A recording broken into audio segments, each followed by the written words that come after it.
জুবিন গার্গের শেষ ছবি রই রই বিনালে 31 অক্টোবর আসামে মুক্তি পাবে। প্রথম দিনের টিকিট আগে থেকে বুক করা হয়েছে।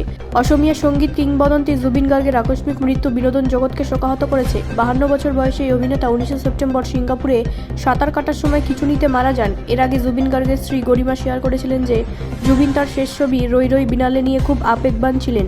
এই মাসের শুরুতে জনপ্রিয় অসমীয়া চলচ্চিত্র নির্মাতা রাজেশ ভুইয়া আপডেট করেছিলেন যে প্রয়াত সঙ্গীত কিংবদন্তি জুবিন গার্গের ব্যক্তিগত প্রকল্প রই রই বিনালে 31 অক্টোবর দেশব্যাপী মুক্তি পাবে।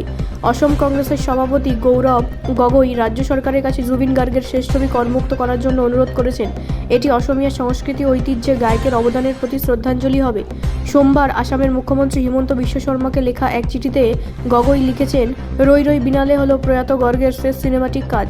গত মাসে তার অকাল প্রয়াণ আসামের জনগণকে গভীর ক্ষতির সম্মুখীন করেছে। এই মর্মান্তিক ঘটনা তদন্ত অব্যাহত থাকা সত্ত্বেও রাজ্য জুড়ে নাগরিকরা তার স্মৃতি এবং বিশাল সাংস্কৃতিক অবদানকে সম্মান জানাচ্ছেন।